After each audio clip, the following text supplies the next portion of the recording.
বন্ধন news সত্যের বন্ধন। গোষ্ঠীদ্বন্দ্বে জেরবার হুগলির বাঁশবেড়িয়া পৌরসভায় ইস্তফার হিড়িক। বাঁশবেড়িয়া পৌরসভার একাধিক কাউন্সিলর স্ট্যান্ডিং কমিটির বিভিন্ন দপ্তর থেকে ইস্তফা দিলেন। এর আগে এই পুরসভার ৭ নম্বর ওয়ার্ডের কাউন্সিলর অমিত ঘোষ পৌরপ্রধানের ঘরে বিক্ষোভে বসেছিলেন। তারপর ১৫ জন কাউন্সিলর একসঙ্গে একাধিক অভিযোগ হলে বিক্ষোভে বসেন পৌরপ্রধানের সামনে। এই পুরসভার অন্দরমহলের গোষ্ঠীদ্বন্দ্ব ব্যাপক আকার ধারণ করেছে, তার আভাস পাওয়া যাচ্ছিল। তার প্রমাণ মিলল এদিন, যখন ১২ জন কাউন্সিলর শিক্ষা, জল ও সাফাই সহ একাধিক দপ্তরের প্রেসিডেন্ট ও ভাইস প্রেসিডেন্ট পদ থেকে ইস্তফা দিলেন। এদিন বাঁশবেড়িয়া পৌরসভার ১২ জন প্রতিনিধি পৌরসভার ডকেট, ইও আর ফিনান্স অফিসার আধিকারিকদের হাতে ইস্তফাপত্র জমা দেন। বাঁশবেড়িয়া পৌরসভার এই ঘটনা জেলায় রাজনৈতিক মহলে ব্যাপক চাঞ্চল্যের সৃষ্টি করেছে।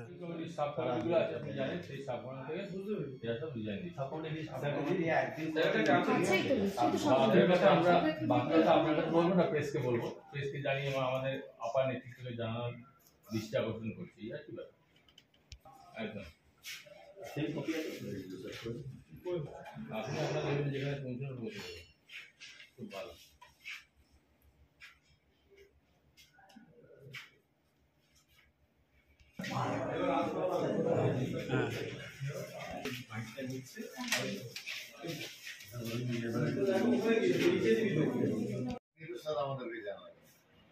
সব বলে হবে না, অনলাইনটা বন্ধ হয়ে গেছে। প্লাস ত্রিপলের যেটা আপনাকে আমি আগের দিন বলছিলাম যে ত্রিপলটা একটু আপনাকে সলিউশন করে দিতে হবে। আমরা আপনাকে ডিমান্ড জমা দেবো আমাদের বুথ ওয়াইজ। আমরা প্রতিবারে আমি এবারে দুবারের কাউন্সিলর, অনেকে আছেন 3 বারের 4 বারের, কিন্তু প্রতিবারে আমরা যেভাবে 6 বারের প্রতিবারে আমরা বর্ষার আগে যেভাবে ত্রিপল পেয়ে থাকি সেইভাবেই আমরা ত্রিপল চাই।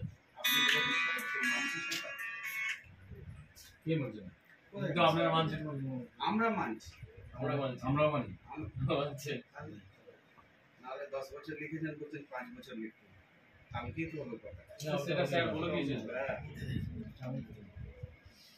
এই বাবা এই যে মিডিয়া নিয়ে আপনি হাইলাইট করতে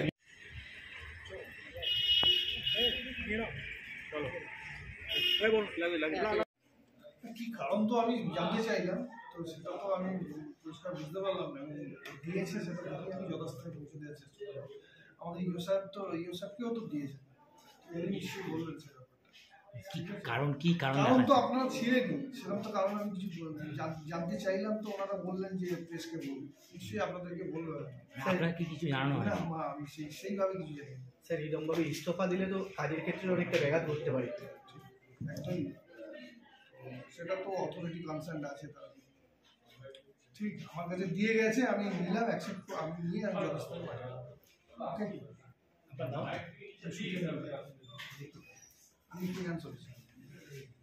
ঠিক আছে, থ্যাংক ইউ। জমা দিল আপনার কাছে, দিল কি বিষয়টি দেখুন। স্ট্যান্ডিং কমিটি রেজিগনেশন দিয়ে চেয়ারম্যান কাছে, আমার কাছে তো দেয়নি। আপনাকেও তো কিছু আমাকে কপি দিয়েছে ইনফরমেশন। হ্যাঁ, তুমি জানলাম আমি। আচ্ছা, এটা আর আমার তো কি দিয়ে ওখানে কি দিয়েছে ওনারা, কি বললেন? এই তো ওনারা বলছেন যে আমরা স্ট্যান্ডিং কমিটিতে থাকছি না, ব্যাস। আচ্ছা, না আপনিও তো এইখানে এক্সিকিউটিভ, সেই ক্ষেত্রে এক্সিকিউটিভ হলে তো সব কিছু আমার দায়িত্ব নেই। আচ্ছা, এই মুহূর্তে কি ওনারা পৌরসভার প্রধানকেও দিচ্ছেন জিনিসটি? প্রধান সাহেব তো নেই এখানে, পৌরপ্রধান। না চেয়ারম্যানকে দেওয়ার কথা, চেয়ারম্যানকে দিয়েছেন তো বললেন, আপনারা তো শুনলেন। হ্যাঁ, এটা মানে অ্যাকসেপ্ট এই মুহূর্তে হচ্ছে কি হচ্ছে না সেটা এই মুহূর্তে আমি বলতে পারবো। আমি তো একজন কর্মচারী না। ঠিক আছে, ওকে স্যার। আপনার নাম? বাইরে গেটে লেখা রয়েছে। কি কারণটা? আমরা বেশ কিছুদিন ধরে আমরা এই পৌরপ্রধানের বিরুদ্ধে কিছু অভিযোগ আমরা পাচ্ছিলাম, এবং সেই অনুযায়ী আমরা তাকে বিভিন্ন বিষয়ে সতর্ক করেছিলাম, কিন্তু তিনি কোনো কিছুতেই কর্ণপাত করছে না। আমরা যেহেতু একটা রাজনীতি দল থেকে এসেছি, রাজনীতি করি, তাই আমরা আমাদের জেলা নেতৃবৃন্দকে আমরা এই অভিযোগগুলো করেছি, জানিয়েছি। তারাও বলেছে ঠিক আছে, বিষয়টা আমরা দেখছি, আলোচনা করে কীভাবে এটাকে সমস্যার সমাধান করা যায়। আজকে আমরা বেশ কিছুদিন ধরে দেখছি যে আবার নতুন করে কিছু প্রবণতা দেখা গিয়েছে, তা আমাদের বিরোধিতা করা কাউন্সিলরকে। যেরকম কাউন্সিলরদের একটা অনারিয়াম পায়, মিনিমাম একটা অনারিয়াম পায়, সেই অনারিয়ামটাকে তিনি আটকে দিচ্ছেন না। বর্ষাকালের জন্য মানুষের আপনার তিরপল এসছে, সেই তিরপল থেকে বঞ্চিত হচ্ছে, মানুষ পাচ্ছে না, ঘুরে বেড়াচ্ছে।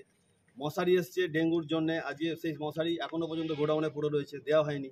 কম্বল এখনও পর্যন্ত পড়ে রয়েছে, শীতকাল চলে গেছে, দেওয়া হয়নি। এই বিভিন্ন রকম কারণে তারপরে বিভিন্ন ওয়ার্ডে কাজ আমরা ঠিক মতন কাজ পাচ্ছি না। যারা একদম নিকট কাছের লোক পৌরপ্রধানে তাদের কাজ হচ্ছে, বাকি আমাদের অন্য ওয়ার্ডে কাজ দিচ্ছেন না। এছাড়া কর্মচারীদেরও এমন একটা ভাব তারা শিখিয়ে দিয়েছে যে আমরা তাদের কাছে গেলেও বঞ্চিত হচ্ছি, কোনো কাজের ব্যাপারে গেলে পরে তারা ঠিক মতন গুরুত্ব দিচ্ছে না, যেহেতু চেয়ারম্যান আমাদের গুরুত্ব দিচ্ছে না। এই ব্যাপারটা কর্মচারীরাও বুঝে গেছে। তারপরে ধরুন রেখে দিন, আপনারা জানেন যে অমৃত প্রকল্পের একটা বড় কাজ বাঁশবেড়িয়া পৌরসভা পেয়েছিল।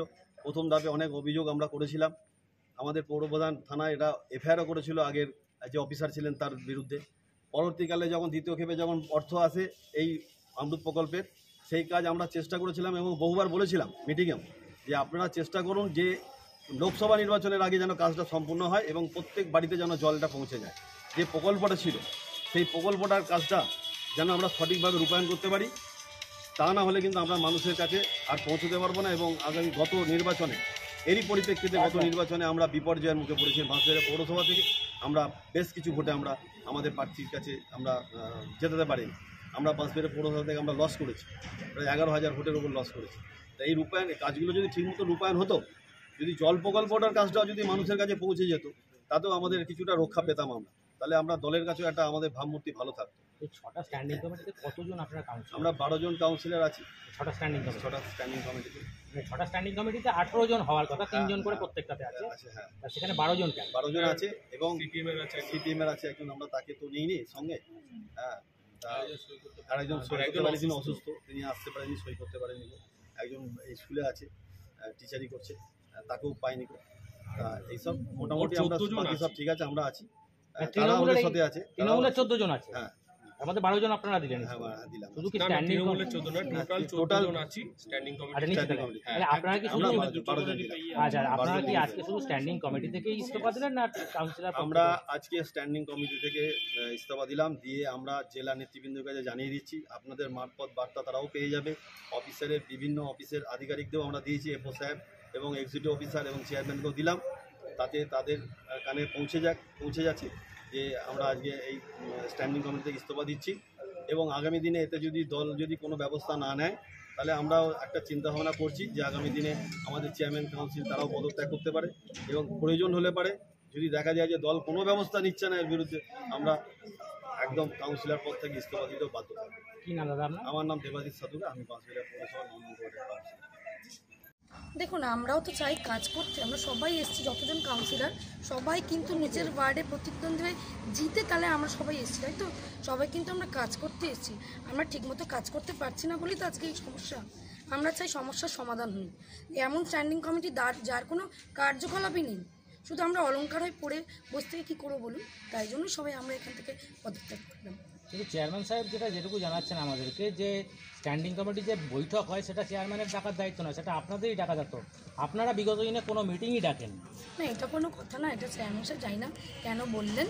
চেয়ারম্যান সাহেব সবটাই জানেন, আর চেয়ারম্যান সাহেব বললেই তো প্রেসিডেন্টরা সবাই মানে মিটিং ডাকতে হতো। আর দেখুন, প্রেসিডেন্ট যে জানবে সেই সম্বন্ধে তবে তো তিনি মিটিং ডাকবেন। যে কমিটিতে উনি আছেন সেই সম্বন্ধে তো ওনাকে জানাতে হবে। উনি যদি এসে জেনেও যদি জানতে না পারে, তাহলে সে বাদবাকি মেম্বারদের কী জানাবে বলুন? তাই জন্যই তিনি মিটিং ডাকেন না। এই যে 6টা স্ট্যান্ডিং কমিটি, 6টা দপ্তরের তো কাজের আমরা চাই দ্রুত সমস্যার সমাধান, আমরাও চাই আমরা এই জন্যই আমরা আরও সবাই পদত্যাগ করছি। আমরা চাই দ্রুত সমস্যার সমাধান হোক। দলের ঊর্ধ্বতনকে জানিয়েছে, অবশ্যই জানিয়েছে, তারা নিশ্চয়ই খুব তাড়াতাড়ি খুব শীঘ্রই নিশ্চয়ই একটা আমাদের সবাই এটা কিছু বার্তা পাবেন। ইস্তফা দিতে এসছেন যে সেটা দলকে জানিয়েছিলেন যে আমরা ইস্তফা দিয়ে দিচ্ছি? আমরা দলকে চিঠি করছি, আমরা দিয়ে তারপর জানাবো অবশ্যই। কি নাম আপনার? আমার নাম প্রিয়াঙ্কা দাস, পৌর সদস্য 8 নম্বর ওয়ার্ড। আপনি কোন স্ট্যান্ডিং কমিটিতে আছেন? আমি আছি অ্যাকাউন্ট স্ট্যান্ডিং কমিটি। কিন্তু আপনারা 12 জন ইস্তফা দিচ্ছেন, কি বিষয়? না, আমরা এক একজন কাউন্সিলর, কেউ 2-3টে কমিটিতেও রয়েছে এবং সিআইসিরা এই কমিটিতে নেই। সেক্ষেত্রে হ্যাঁ, এই মানে আজকে যে 12 জন দিয়েছেন, 12 জনই তৃণমূলে? 12 জনই তৃণমূলে। আমাদের 14 জন কমিটিতে রয়েছেন, 15টাতে কেউ 2 জন, 15টাতে 3 জন রয়েছেন, একজন সিপিএমের রয়েছেন আর একজন অসুস্থ। আচ্ছা, যিনি সিপিএমের রয়েছে তিনি কি আপনার সাথে সহমত পোষণ করেছেন? না, সে ব্যাপারে তো বলতে পারবো না। তাদের মূল তারা কারণ সিদ্ধান্ত কি, নেবে। কেন হঠাৎ সিদ্ধান্ত? দেখুন, স্ট্যান্ডিং কমিটি দীর্ঘদিন ধরে হয়েছে আমাদের বোর্ড গঠন হওয়ার পর, এবং শুধুমাত্র আমরাই যে সভাপতি বলছিলেন আপনি একটু আগে, চেয়ারম্যান সাহেব 3টে কমিটিতে রয়েছেন। দেখুন, স্কার্প ডিসপোজাল কমিটি রয়েছে, ল্যান্ড কমিটি রয়েছে এবং টেন্ডার কমিটি রয়েছে। 3টে গুরুত্বপূর্ণ কমিটি এই স্ট্যান্ডিং কমিটি। তিনি কিন্তু একদিনও মিটিং ডাকেন, 3টে গুরুত্বপূর্ণ পৌরসভার 3টে গুরুত্বপূর্ণ কমিটিতে তিনি প্রেসিডেন্ট হয়ে বসে রয়েছেন। তিনি প্রয়োজন মনে করেননি যে সব যে কমিটিটা রয়েছে কাউন্সিলরদের নিয়ে। মাদকাসক্ত যুবকদের জীবনের মূল স্রোতে ফিরিয়ে আনছে চুঁচুড়া নবজীবন ফাউন্ডেশন। আজ থেকে 7 বছর আগে পথ চলা শুরু হয়েছিল এই সংস্থার। হুগলি জেলা থেকে শুরু হয়েছিল নবজীবন ফাউন্ডেশনের কাজ। আজ গোটা উত্তর পূর্ব ভারতে ছড়িয়ে পড়েছে তার ব্যাপ্তি। জেলা ও রাজ্যের হাজার হাজার মাদকাসক্ত যুবকদের মানসিক ও শারীরিক চিকিৎসার মধ্যে দিয়ে সুস্থ জীবনের পথে ফিরিয়ে আনছে নবজীবন foundation.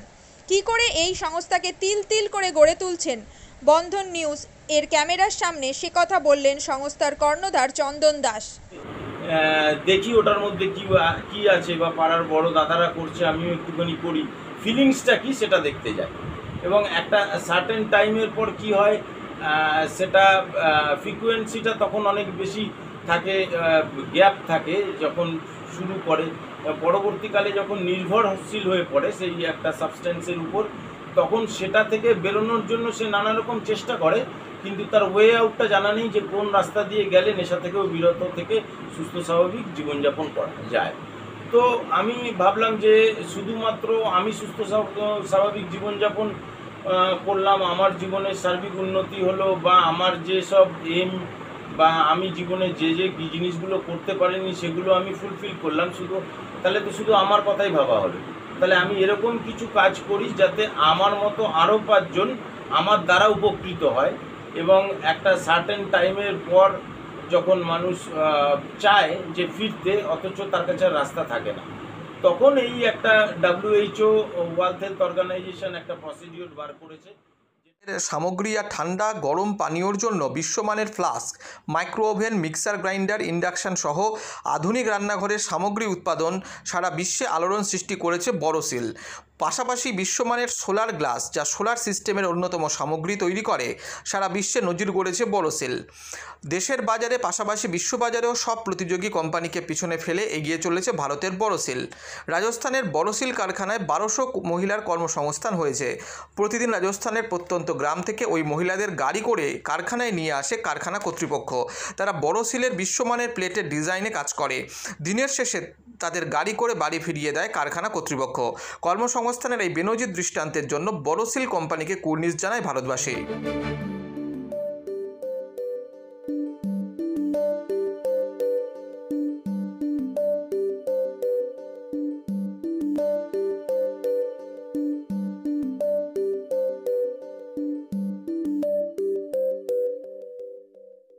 At Borosil, our products touch our customers' lives in many ways. Our philosophy is simple: understand the evolving needs of our customers and deliver solutions to meet them.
We look beyond business.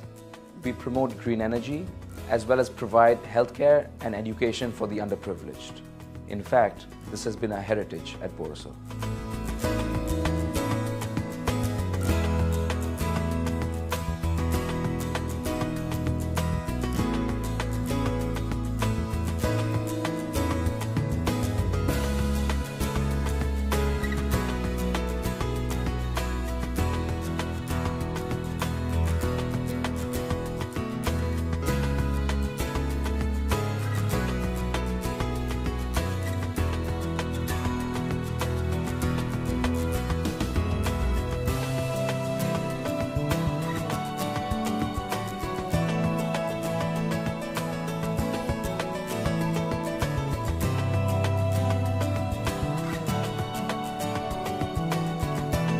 Our products are developed with innovation and thought. It is technology emboldened by the human spirit.